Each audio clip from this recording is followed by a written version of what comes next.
fourth grade readers, welcome back. I am Mrs. Lamondo here to bring you our Fontes and Pinnell mini lesson of the day. So let's get started. Today we're going to look at two different text features of nonfiction books and learn all about them. So we're going to start with LA U19 lesson 2. So today we're going to look again at Face to Face with Whales, but this time we're going to look at pages 5 to 6.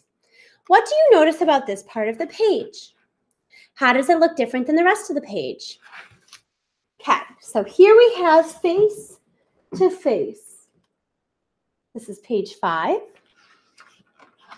Oopsie. And here is page 6. Now on page 6, I see a special thing right here on the side. This text feature is called a sidebar.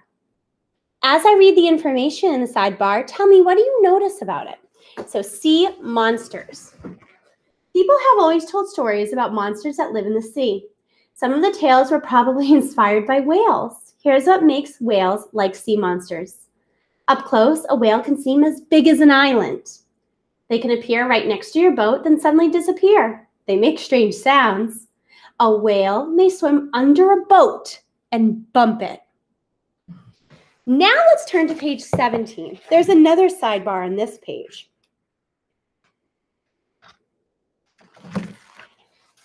What does this information have to do with the rest of the book? This sidebar is titled, How to Eat Like a Whale.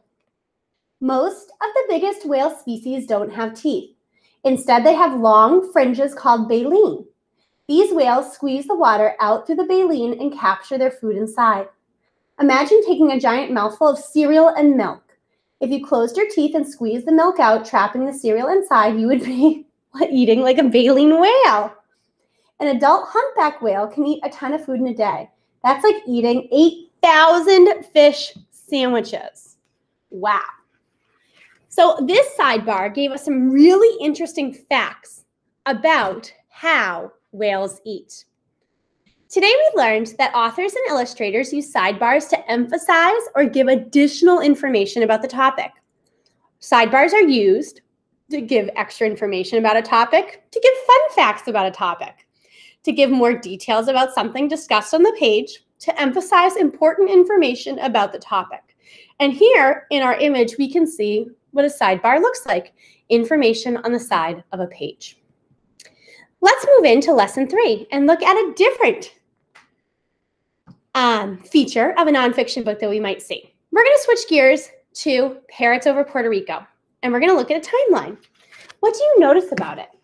What does this timeline help you understand? And why do you think the authors included it? Whoa, this is a huge timeline. So it's titled Important Dates in the History of Puerto Rico and Puerto Rican Parrots. So we start at 5000 BCE. It says first people arrive in Puerto Rico from South America. In our first column, it goes all the way down to 1868. In the city of Lares, group of Puerto Ricans rebel against Spanish rule. Rebellion is planned by Dr. Ramon Amaterio Batances with troops led by Manuel Rojas. When we go into the second column, we start at 1873, when slavery was abolished in Puerto Rico. And we go all the way down to 1970, excuse me, when PRP begins captive breeding program in Laguillo Mountains.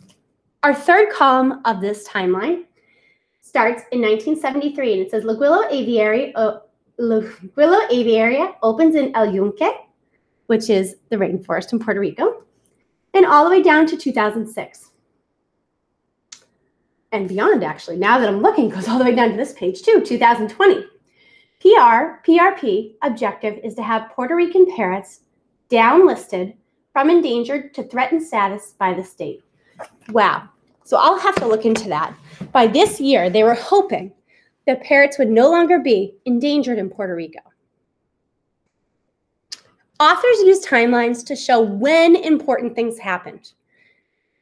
Timelines show when important things happen, give more information about a topic, help you keep track of events, help you understand the order of events, explain what happened over a long period of time using few words, remind you of and help you remember the important events in a book.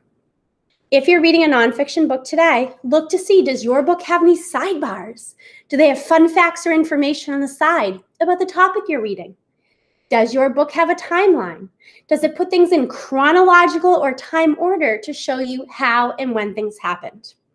All right, 4th grade readers, that's all for today.